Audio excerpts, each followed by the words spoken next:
But again, we need to get him to the next level, and this is what this is about. So go again with him here, Travis. Circle him again, and this time, when you come around the back end here, I want you to do a down with him here. Sit. Push down his back. Pull up. Yeah. Now down him. Yep. Now pull up again at the same time. So we don't need. Yeah, that's right. So it's like what you're doing is you're saying everything's in his mind. If his nose is going into the grass, yeah. Dog's nose is like their eyes. I mean, he's expressing that wanting, that possessive state. I mean, it's the context. He's not with you anymore. The psychology of this. He's gone again. So bring him up here again. Got her. Sit.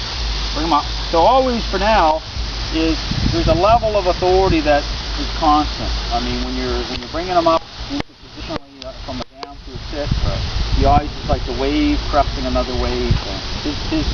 Him moving on his own isn't good enough. It's the whole concept. You know, we discussed this before about when he's doing stuff because you're like a pathway. Right. You're a caretaker to him. You're not. But now things are starting to change. So he's going to not like it to a certain degree. Lift a little bit, but that's all part of it. Travis, go again here. Heel him. Heel. And do long line with the two Here. Go forward.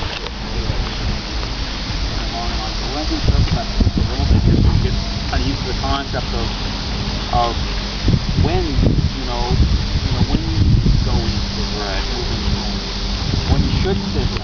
So sit him again here. Sit. Excellent. Good boy. Now you can head on him here. Good boy.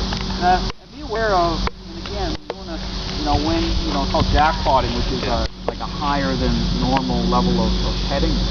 And it usually comes off of when you're doing this and they have 7 or 8 sits. Sometimes you know this one is better.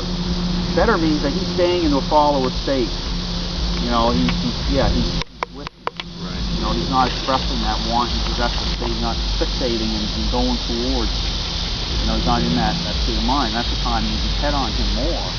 And you want it once, and the other time don't. I mean, just all you're gonna get is a second, and it's fleeting. Sometimes you're pushing and it's just there, but then it's gonna be gone. So you're a good boy. And then don't pat, and you have to really get in tune to know when. So as soon as you push on his back, he's accepted authority.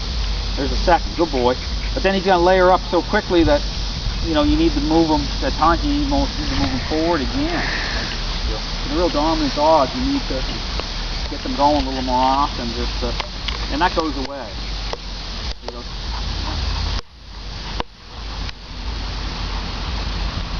Excellent. Sit him again here. Sit. Very good. Right to you. That's right. Down. Yeah. Yep. Good. So even there, you want to define moments. We'll bring them up. Sit. Bring them up. Good. Excellent. So good. So here, the same thing. Even the psychology of this, a lot of his state of mind when so even here, Travis, like even when don't try to get, and this is about getting moments. So there's like a thing. Even if he shifts back, try not to move his head at all. Like take his head, move it to where you want it to go.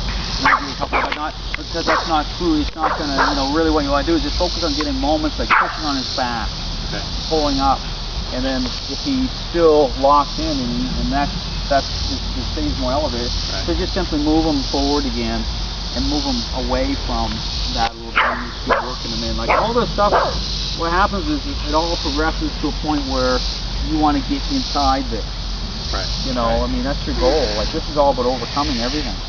And totally doable. You can do this. I mean, it's just a matter of trust me. If you're doing this, that's what happens. It circles and it's like a boundary line. You know exactly when you need to how far you can go with him. You don't want to get too close if he's unmanageable because he's not going to accept any authority. But you want to keep pushing the boundaries. So be careful. Like some dogs, especially really dominant dogs, become so unstable.